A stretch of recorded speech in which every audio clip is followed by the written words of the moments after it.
India में कितने accidents होते हैं? तो ministry of road transport and highways के डेटा के हिसाब से लास्ट डेटा जो उन्होंने हमें दिया है वो है 2022 का, जिसमें लिखा है कि इंडिया में टोटल पूरे साल में 4,60,000 एक्सीडेंट हुए और 2021 से कंपेयर करें तो ये लगभग 12% बढ़ चुके हैं। इन एक्सीडेंट्स में जितने लोगों ने अपनी जान गंवाई ये नंबर भी लगभग 1,70,000 का है और ये पिछले साल से कंपेयर करें तो इसमें भी 10% का इंक्रीमेंट हुआ है। अब ये जो एक्सीडेंट होते हैं, ये लोग जो जान गंवाते हैं, इसमें सबसे बड़ा कॉज क्या होता है? तो सबसे बड़ा रीजन है ओवर स्पीडिंग, व्हीकल्स को तेज चलाना। ओवर स्पीडिंग की वजह से 72.5% एक्सीडेंट्स होते हैं और लगभग 75% एक्सीडेंटल डेथ भी ओवर स्पीडिंग की वजह से होती है, जिसमें पूरे देश में लगभग 1,25,000 लोग अपनी जान गंवाते हैं। तो मुझे सवाल यह होता है कि क्या ओवर स्पीडिंग में हमारी जान गंवाने का रिस्क होने के बावजूद हम ओवर स्पीडिंग से समय बचा सकते हैं कि नहीं? बहुत ही क्रेजी कैलकुलेशन मैंने किया है और इससे पता लगता है कि कौन सी स्पीड ऑप्टिमम है और कौन सी स्पीड पे एक्सीडेंट होना 100% अनिवार्य है। ये इंफॉर्मेशन अगर आपको जाननी है तो उसके लिए ध्यान से सुनना। मैं आपको एक बात बताऊं,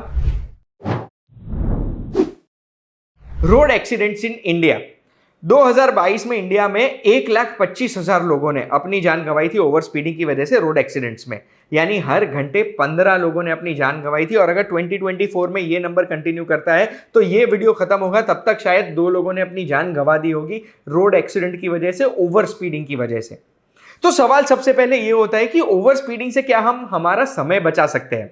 तो उसका एक मैंने बहुत बढ़िया कैलकुलेशन किया है। मैं पहले आपको एक चार्ट दिखाना चाहता हूं। ये चार्ट में मैंने कैलकुलेट किया है कि अगर 100 किलोमीटर डिस्टेंस ट्रैवल करना है तो कितनी स्पीड पे हमें कितना टाइम लगेगा। बहुत ही सिंपल प्रिमिटिव चार्ट है। अगर 20 की स्पीड पे हम अपना व्हीकल चलाएंगे तो 100 किलोमीटर कवर करने के लिए हमें लग जाएंगे 300 मिनट, यानी 5 घंटे। बहुत लंबा टाइम है, इसीलिए स्पीड को डबल कर देते हैं। 40 की स्पीड पे अगर चलाते हैं तो 150 मिनट्स लगेंगे।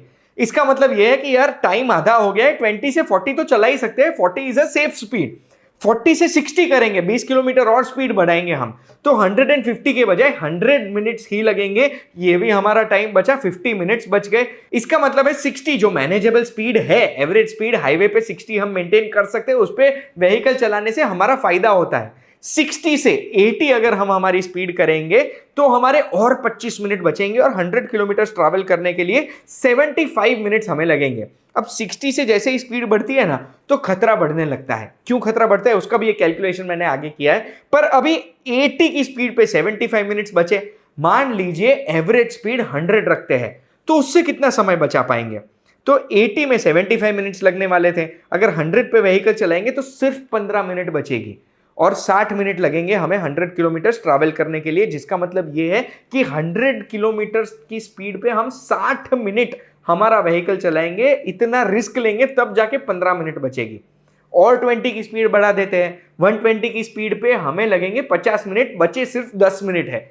इसका मतलब यह है कि 80 की स्पीड के बाद रिस्क वर्सेस रिवॉर्ड रेशियो अगर देखते हैं तो हमें टाइम में इतना रिवॉर्ड नहीं मिल रहा है कि हम इतना सारा रिस्क लें। तो यहां हमें जवाब मिलता है कि 80 की स्पीड पे चलाना हमारे लिए बेस्ट है। लेकिन इसे प्रूव करने के लिए एक और कैलकुलेशन मैं आपको बताना चाहता हूं। मुझे ऐसी कई सारी रिसर्च मिली है जो कहती है कि कोई भी इंसान हो, कितना भी फिट हो, अगर उनका ध्यान है रोड पे तो भी उनको रिएक्शन टाइम 1.5 से 1.25 सेकंड का लगेगा। यानी अगर कोई ट्रक में खड़ा हुआ देखूंगा तो मुझे 1.5 से 1.25 सेकंड लगेंगे रिएक्ट करने में। ये 1.5 से 1.25 सेकंड में हमारा व्हीकल कितना डिस्टेंस कवर करेगा? तो अगर हमारा व्हीकल 20 की स्पीड पे चल रहा है तो सिर्फ 8 मीटर या 25 फीट लगेंगे हमें रिएक्ट करने में, और ब्रेक लगाने में और 5-7 मीटर लगेंगे, यानी 30-35 मीटर्स में हमारा व्हीकल रुक जाएगा। लेकिन 80 की स्पीड पे अगर हम ड्राइव कर रहे हैं, सामने एक ट्रक को खड़ा हुआ देखेंगे तो फिर हमें रिएक्ट करने में लग जाएंगे 1.5 सेकंड, या फिर डिस्टेंस में मेजर करेंगे तो 33.33 मीटर्स या 110 फीट। और ब्रेक लगाना शुरू करेंगे उसके बाद व्हीकल को कंप्लीटली स्टॉप होने में लगभग 80 फीट और लग जाएंगे, यानी हमारा सेफ डिस्टेंस हो गया 200 फीट का। यानी 80 की स्पीड पे अगर 200 फीट दूर कोई ट्रक हमें खड़ा दिखे तो हम रिएक्ट कर सकते हैं, ब्रेक लगाकर हमारे व्हीकल को बचा सकते हैं। लेकिन मान लीजिए 120 की स्पीड पे आपका व्हीकल चल रहा है तो आपका रिएक्शन टाइम में कितना डिस्टेंस कवर हो जाएगा?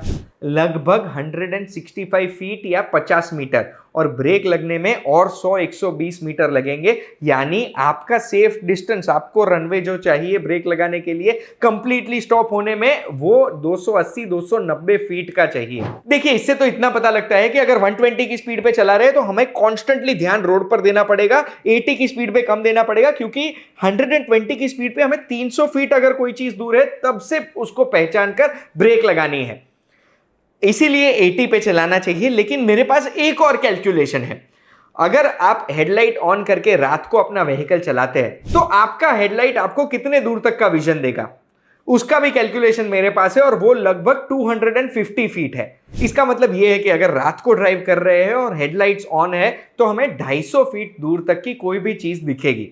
यानी अगर कोई ट्रक 250 फीट दूर स्टेशनरी खड़ा हुआ है तब हमें दिखेगा, और अगर तब हम 120 की स्पीड पे जा रहे हैं तो हमारा रनवे छोटा पड़ जाएगा, क्योंकि हमें मिनिमम 280-290 फीट चाहिए ब्रेक मारने के लिए, और वो भी तब जब हमारा 100% ध्यान ड्राइविंग में है। क्योंकि 1.5 सेकंड कितना तेज बीत जाता है आपको पता है? ये मैं आपको दिखाना चाहता हूं। इतना रिएक्शन टाइम होगा तब जाके आपको 280-290 फीट मिलेंगे। अगर आपका ध्यान डिस्ट्रैक्टेड है तो और ज्यादा हो गया। इसका मतलब यह है कि अगर रात को ड्राइव कर रहे हैं और 120 की स्पीड पे जा रहे हैं और रोड पे अगर कोई ट्रक खड़ा है तो रात को वो ट्रक आपको नहीं दिखने वाला है। एक्सीडेंट का चांस आपका 100% है। इस वीडियो को, इस इंफॉर्मेशन को एक वेकअप कॉल की तरह देखिएगा। इंडिया में जो इतने एक्सीडेंट्स हो रहे हैं, हमारे पहचान वाले जो अपनी जान गंवा रहे हैं, ये ओवर स्पीडिंग की वजह से नहीं होना चाहिए। 80-100 के ऊपर हमें व्हीकल्स नहीं चलाने चाहिए, और उसका प्रूफ मैंने आपको कैलकुलेशन के साथ दे दिया। इस वीडियो को आप शेयर करिए ना करिए, वीडियो की इंफॉर्मेशन अपने पहचान वालों के साथ शेयर कीजिएगा, क्योंकि ये बहुत इंपॉर्टेंट इंफॉर्मेशन है। और ऐसी इंफॉर्मेशन के लिए एक बात बताऊं को सब्सक्राइब कर देना।